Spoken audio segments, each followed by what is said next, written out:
Welcome back, ballroom dance friends. Today we are going to answer a question posted in our comments by our ballroom dance friend Alex. And this is going to be a portion of several questions he asked, and we'll answer this one today. And it says, wow, insightful video. I noticed you said that when designing choreography for a specific person, the choreographer considers if the dancer's strengths are linear, shaping, flight, or rotational figures. Are those all of the categories a choreographer should consider? And so in a nutshell, no, there are many more things I'm looking at. It could be their flight, it could be their musicality. So if someone can't hear the beats at all, for example, I'm going to put a boatload of weaves in their foxtrot because then the judges can't tell as easily when they're off time. Or maybe, they're more skilled naturally at doing slows versus quicks, in which case I'll choreograph, I'll say more graceful choreography that emphasizes that strength. Or hey, if they have great speed and precision in that syncopated timing, heck yeah, I'll put a triple syncopation in your quick step. So there's so many things we're looking at. And even in rotation, friends, I have to consider, does this couple do rotation natural or reverse rotationals better? And for those of you who are unfamiliar with that, natural means the figure turns to the right. Reverse figure means the figure turns to the left. I'm also looking at the build of their hips. People generally have a natural turnout. Some have a turn in, and hardly anyone is built perfectly symmetrically. Now, it's very rare I'm going to see someone with turn in and turn out, but I'll see almost everyone has cattywampus turn out. Sometimes cattywampus turn in, where your body is not an exact mirror image. As a matter of fact, if you totally lined yourself up in a mirror and took two separate photos and doubled it, you would actually, even your face, it would look like two separate people. Trust you me. So should the pro consider your strengths your natural strengths as a ballroom and Latin dancer? In my opinion, absolutely. Especially when you get into those higher elite echelons of competition, because you've got to play every card you can. Okay, as I've said in previous videos, if you're going to go compete in a TV show like American Idol, and you are the world's most beautiful operatic singer, why go on the show and audition singing a rap song? Like, you're probably going to be better than most people, but is that going to showcase your strengths? No. Are you going to have to work 500 times as hard to make it sound as good as someone who naturally, has an inclination for this style? No.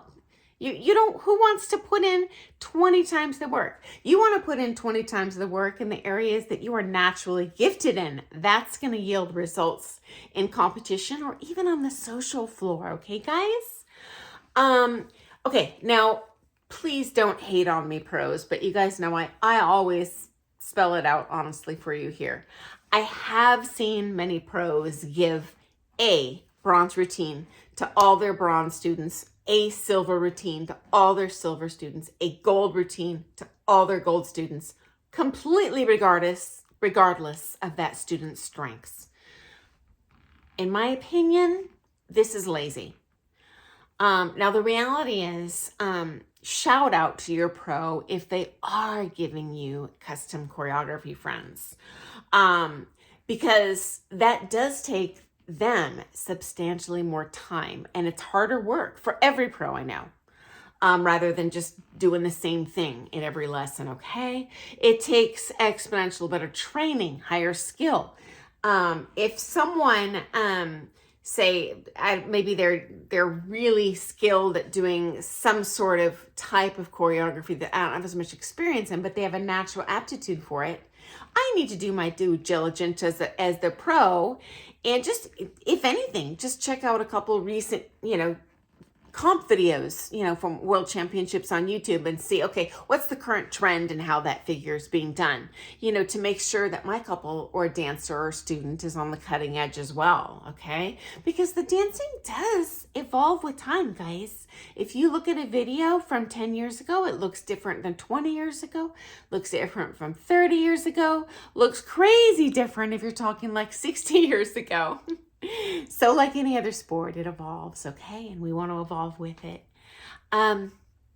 Okay, now there might be an exception to Pro-Am, and I'm going to give those teachers the governor's reprieve if they do choose to give, for example, all their silver students a silver routine. Here's why.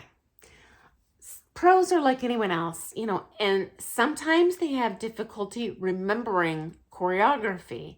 Especially remember 20 different people's choreography and having to pull it out of your keister, especially at a comp. You've got one person, you might walk them off, another person might walk them off, and immediately go into that, different routine. And if that's not a strength for them, they actually are doing you a favor by just, kind of pigeonholing you a little bit. But I do trust, hopefully, that they're doing what, they're doing that for a reason, not just because they're lazy. Okay. Now, I did take from a pro very early on in my dance career. Local person, came out of a chain studio, second pro I ever took from. So I'll say the second worst teacher I've ever taken from. And they did give me their canned routines that they gave their Pro-Am students. And in retrospect, yes, straight up, dude was being lazy. And other patterns would have benefited me much more. So, live and learn, guys. I'm just sharing with you now so you can hopefully avoid some of the pitfalls I made along the way, moving up the ranks, okay? So related to this, every time I've seen a pro give their student their own open choreography, and I have seen this, in all honesty, it's because they didn't know anything else. And it was not in the student's best interest. It did not showcase that student's strengths. And again, don't hate on me, pros. I just want to, in my opinion, it should be a warning sign. Unless your pro has invited you to be their pro partner, and even then, they should be getting new choreography catered to you as a new couple. Guarantee you do not dance exactly the same as their former pro partner who that was choreographed for, okay? In my opinion, it's lazy. And it's not in the best interest of your dancing.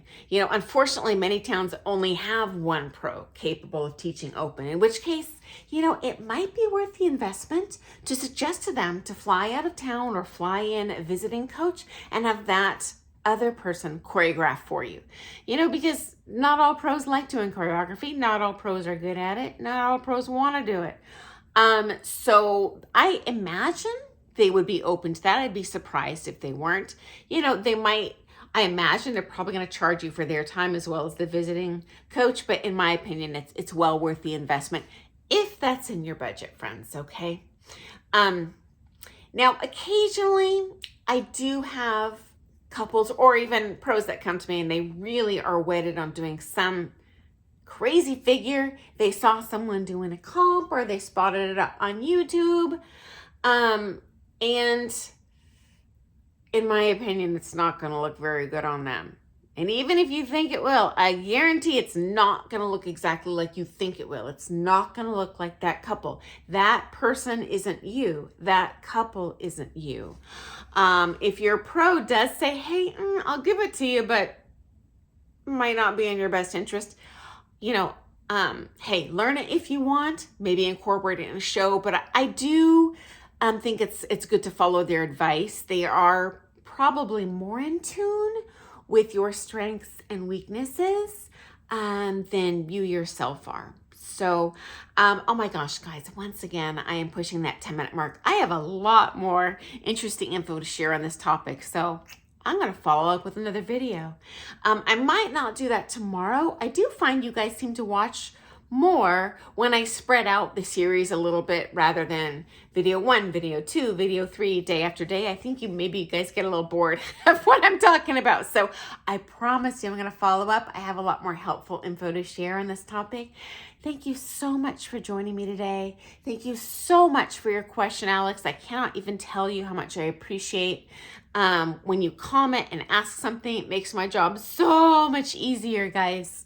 Because if you're thinking something, I guarantee other people are too. And I definitely really only want to spend time here sharing stuff I think you're going to find interesting. So thank you so much, guys. Have a wonderful day. Happy dancing. And I look forward to seeing you in the morning. Bye.